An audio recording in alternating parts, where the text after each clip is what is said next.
Ustedes han oído hablar de un juego en línea que se llama Minecraft. Estoy seguro de que muchos sí. Es muy entretenido y se pueden hacer cosas bastante interesantes. Pero lo importante es que además se pueden ver cosas muy particulares, en especial si tú eres de los que pasa mucho tiempo en este juego. Hace no mucho, un usuario había creado un mapa bastante grande y estaba construyendo. Era tarde en la madrugada y cuando ya llevaba varias horas inmerso en el juego, vio a otro usuario muy a lo lejos. Cuando le aplicó el zoom, se dio cuenta de dos cosas muy interesantes. La primera es que este usuario no tenía ojos, o por lo menos el carácter que aparecía en la pantalla no parecía tener pupilas. La cuenca de los ojos, de los globos oculares, estaban vacías completamente. Esto no le preocupó mucho porque después de todo uno puede manipular al personaje, quizá incluso más allá de lo que el mismo juego te permita. Si eres de esas personas que saben mucho, cualquier cosa es posible. Lo perturbador era que este usuario en particular, además de que no respondía a ningún mensaje, simplemente se le quedaba viendo al jugador desde lo lejos. No tenía un nombre de usuario encima de su cabeza, como todo el resto de las personas que utilizan Minecraft. Bien resuelto, dejó lo que estaba haciendo y el jugador se puso a perseguir a este personaje. Pero ni bien el misterioso jugador detectó que alguien se le estaba acercando, decidió darse media vuelta y desaparecer entre los árboles y la neblina de Minecraft, y más nunca lo pudo encontrar.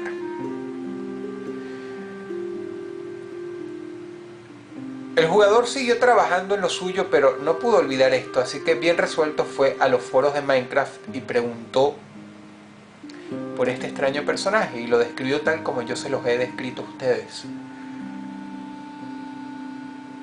La órbita de los ojos vacía y sin nombre de usuario. ¿Cuál fue su sorpresa? De que a los 5 minutos su mensaje fue borrado. No entendió por qué, así que volvió a subir la pregunta, pero esta fue borrada todavía más rápidamente. Y además recibió un mensaje privado. El mensaje privado venía de parte de un moderador que simplemente le puso la palabra stop, detente en inglés. Y con mucha razón, este jugador de Minecraft se lo tomó como una amenaza y no volvió a subir más el mensaje. Pero más tarde, durante esa noche, recibió otro mensajito privado de parte de un usuario que le dijo que también había visto a este personaje e incluso le describió cosas que él no recordaba, aparte de la órbita de los ojos vacía y que no tenía nombre de usuario, como por ejemplo el color de la indumentaria. Se lo tomó muy en serio, pues esto fue prueba suficiente para determinar de que no le estaban echando broma. En verdad había visto a este misterioso jugador. Y no solamente eso, sino que la persona que lo había contactado tenía datos de otras personas, muy pocas, que habían visto exactamente lo mismo. Y le dijo, mejor vamos a hablar por mail, porque los moderadores pueden ver los mensajes privados nuestros. Y aunque no sea una regla tipificada, está completamente prohibido hablar de eso en el foro.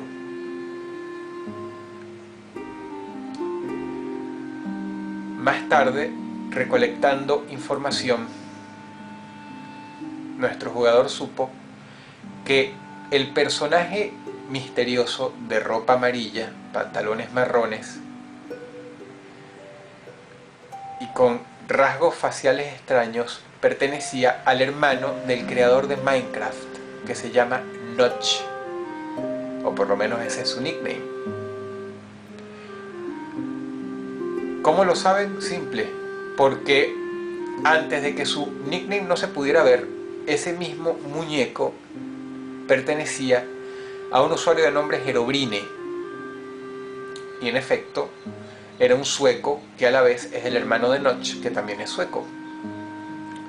Por lo tanto, decidió agarrar el toro por los cuernos nuestro jugador y le mandó un correo electrónico a Notch preguntándole sobre el personaje en cuestión, pero decidió ser prudente. No le habló de nada del foro, ni le habló tampoco de detalles particulares. Simplemente le dijo que si él conocía a un tal Herobrine,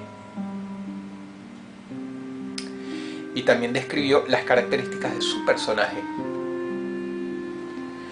Tardó mucho en recibir una respuesta porque obviamente el señor Notch es un hombre muy ocupado, pero finalmente llegó a su bandeja de entrada. El mensaje fue muy corto, muy parco y muy simple. Sí, yo tenía un hermano. Sí, su nickname fue Herobrine, pero él murió hace tiempo. Él ya no está entre nosotros.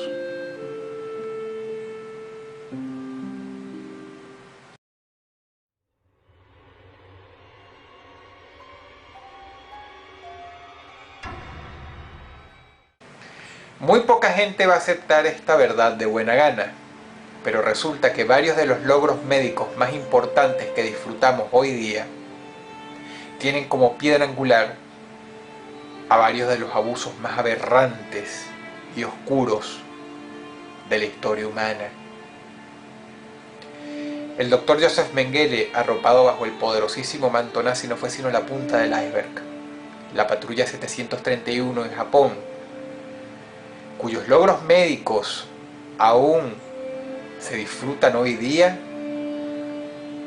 fue famosa por mutilar, brutalizar y destruir incontables vidas de chinos, rusos e incluso occidentales que tuvieron la infinita desgracia de ser capturados por las tropas japonesas durante la Segunda Guerra Mundial. Si estamos hablando de verdades odiosas, también vale mencionar otra, y es que pocas veces se han visto tantos progresos en tan poco tiempo como durante las guerras, pues obligan a las naciones a superarse por las malas.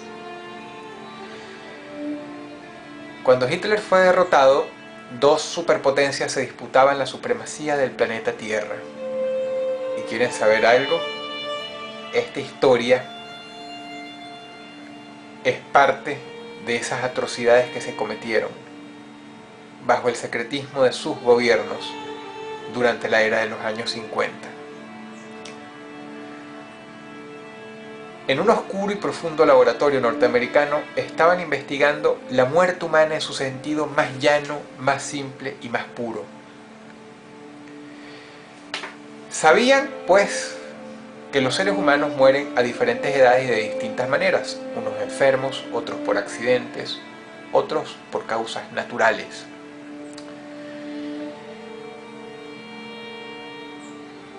Querían saber, pues, cómo propiciar la muerte de una persona de la manera más indolora posible, es decir, durante sus sueños.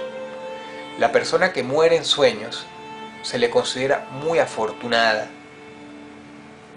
La gran mayoría muere por infartos o por el cáncer, pero, o por lo menos hasta hace poco se creía que quien moría en sueños lo hacía de manera diáfana y sin sentir absolutamente nada.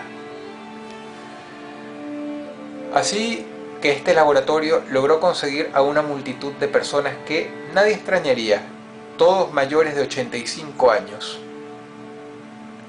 vagabundos, errantes.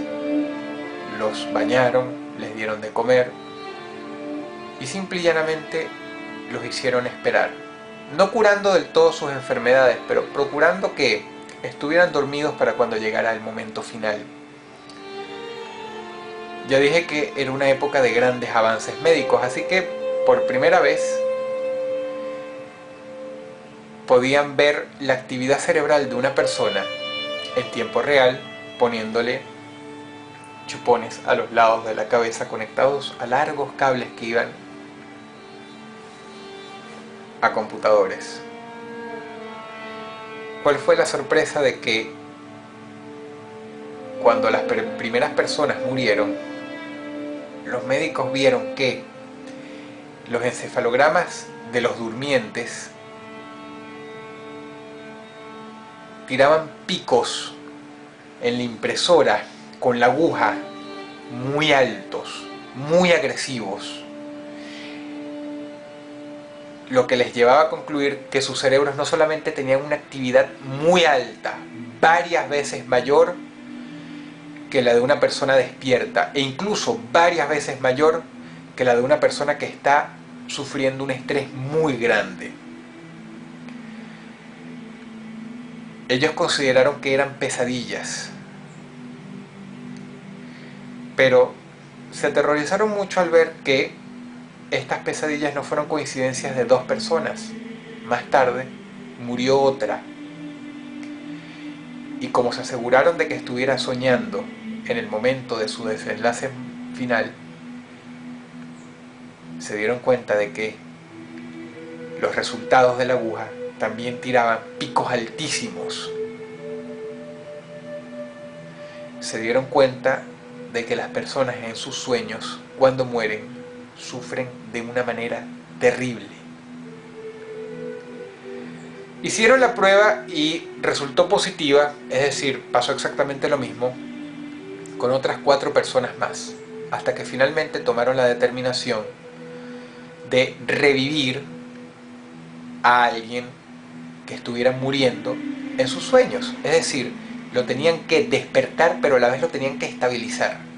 Así que prepararon un equipo médico enorme y sin muchas esperanzas esperaron al día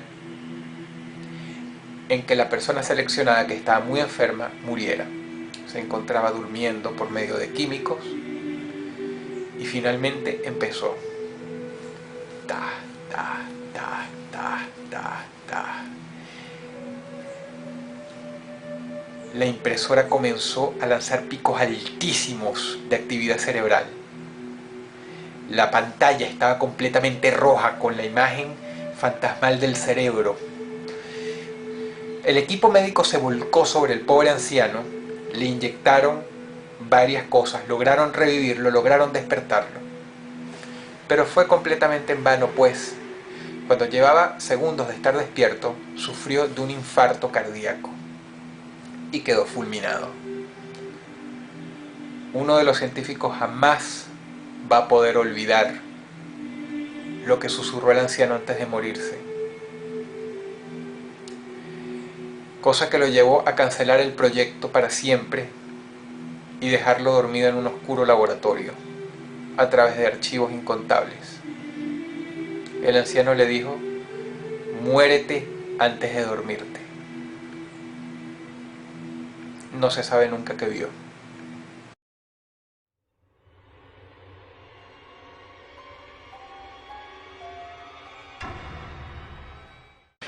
¿Alguna vez ustedes han visto una serie que se llama Bob Esponja?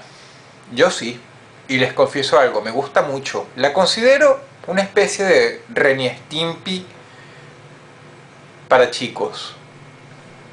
Creo yo, considero que tiene un estilo parecido. Respecto a Bob Esponja, hay una historia que ha recorrido el internet que se ha hecho muy famosa. Una leyenda terrible que incluso ha derivado en otras más pequeñas, en otras series, pero se considera que la única auténtica es esta. Era la temporada 3 y ya habían estrenado la película. Por lo tanto, los creativos del canal, todos personas muy jóvenes, estaban secos de ideas y además tenían otro fardo muy grande encima. Tenían que remodelar un poco la estética del show. Pues de acuerdo a reglas de marketing, ya se estaba haciendo un poco viejo. Habían pasado 3 años desde el estreno de la animación y ya era hora de darle un toque distinto, más adaptado al tiempo que corría. Bien. Decidieron volver a los orígenes. Y cuando uno vuelve a los orígenes, vuelve a los episodios piloto. Produjeron 3. Ninguno particularmente gracioso, pero cuando estaban todos reunidos en la pequeña sala con un gran televisor, pantalla plana, plasma, empotrado a la pared, decidieron insertar el último CD. El episodio empezaba así: el suicidio de Calamardo. El jefe consideró esto una broma de mal gusto, pues como ustedes saben, cuando diriges o produces material que está enfocado a los niños, tienes que tener cuidado de decir ciertas cosas, ciertas palabras son prohibitivas. Por ejemplo, la palabra cáncer está prohibida en una animación. Y aunque suicidio no estaba particularmente tipificada como una palabra prohibida, es obvio que no se podía utilizar. Pero lo consideró como algo que no se pudiera arreglar. El show podría ser, el episodio podría ser llamado de cualquier otra manera, así que lo dejaron correr. ¿Cuál fue la sorpresa de ellos de que esta entrega en particular iba a ser muy sorpresiva, pero por todas las causas equivocadas? Empieza Calamardo practicando con el clarinete en su cuarto. Gira la cabeza, ve por la ventana a Bob Esponja, que está allá abajo, y le dice: Calamardo, nos vemos en el concierto de esta noche. La escena corta muy bruscamente, incluso de una manera amateur, y ya está Calamardo en la tarima, y lo miran miles de habitantes del pueblo, peces, caracoles, de todo. Los que vean esta animación saben a qué me refiero. Empieza a tocar el clarinete con una melodía muy triste. Pero más temprano que tarde sucede algo extraño, y es que la gente lo empieza a abuchear, pero no de una manera graciosa, caricaturesca, como la que estamos acostumbrados, no, de una manera cruel, ruin, perversa. Es difícil de describir. Incluso Bob Esponja se salió del personaje completamente y estaba abucheando a Calamardo.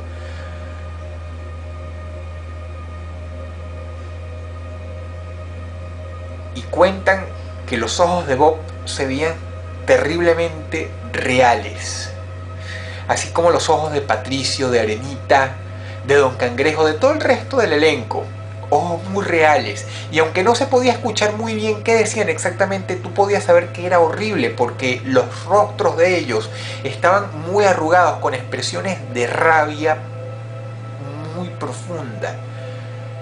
Calamardo obviamente deja de tocar y los mira asombrado, pero nuevamente, insisto, no de la manera caricaturesca que estamos acostumbrados, sino con una expresión mucho más visceral.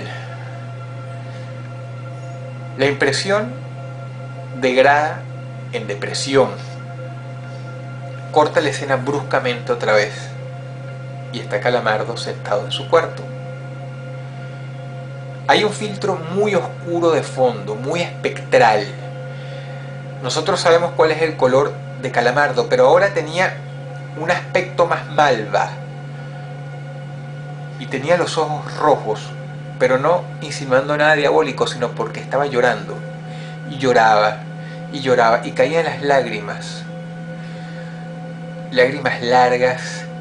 Y la forma en que Calamardo sollozaba y gemía no era para nada digno de una caricatura. Y así pasó el tiempo, 2 minutos, 3 minutos, y todo el mundo en el estudio frío, viendo la pantalla. Y lloraba, y lloraba, y lloraba, y decía cosas, pero muy por lo bajo, que no se podían distinguir. Entonces la imagen vuelve a cortar muy bruscamente y se ve una fotografía. Obviamente todos en el estudio se crispan, agarran el control remoto y retroceden, porque no era ni siquiera un mensaje subliminal, era muy obvio para ser un mensaje subliminal, pero ¿cuál es su sorpresa? Que cuando llegan a ese cuadro en particular, era de un niño mutilado en una acera,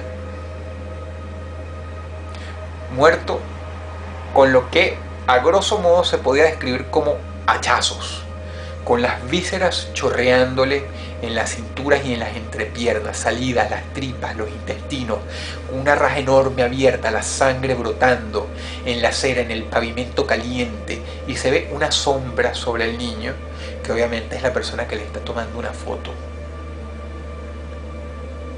Revuelo en el estudio, gritos inclusive. El director está furioso, pero cuando el sopor amaina un poco, sigue el episodio y simple y llanamente está Calamardo llorando y llorando y llorando, y empiezan a multiplicarse los cuadros de niños destrozados completamente. Uno incluso ya no tenía cara, tenía una raja enorme en el medio de la cabeza y tenía los lados del rostro divididos así de manera grotesca, como si fueran lonjas de carne.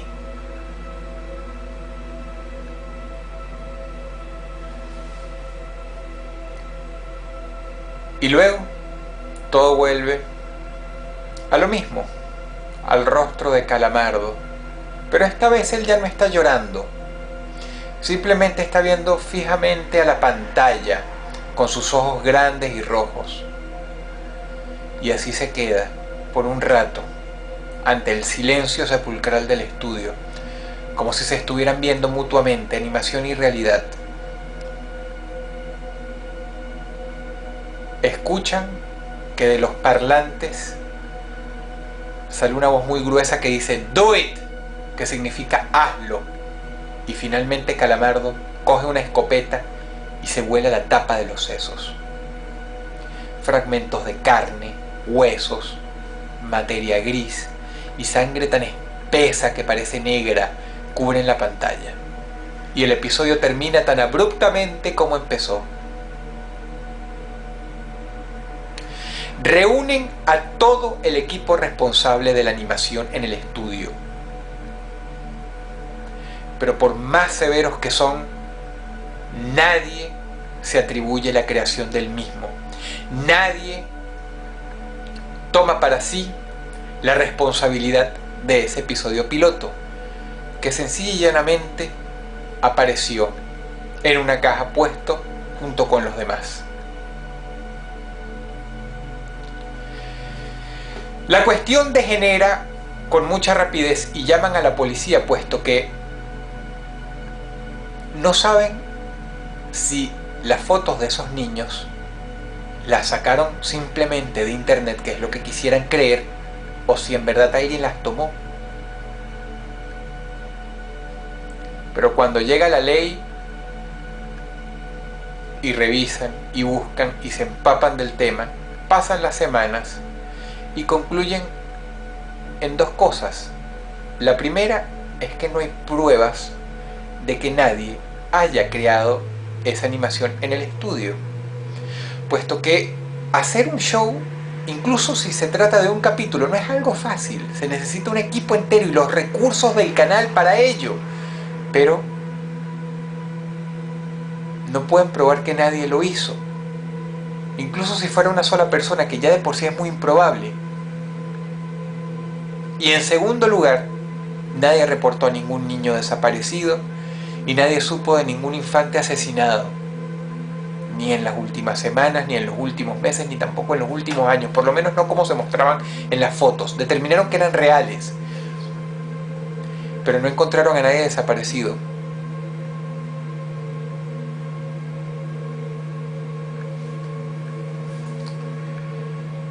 No se sabe qué pasó con este episodio, si lo destruyeron, si lo borraron, pero eso no es lo importante. La vida siguió como siempre. Todo esto no es, pues, sino el simple testimonio de un interno que asegura haber visto lo que vio: el suicidio de Calamardo.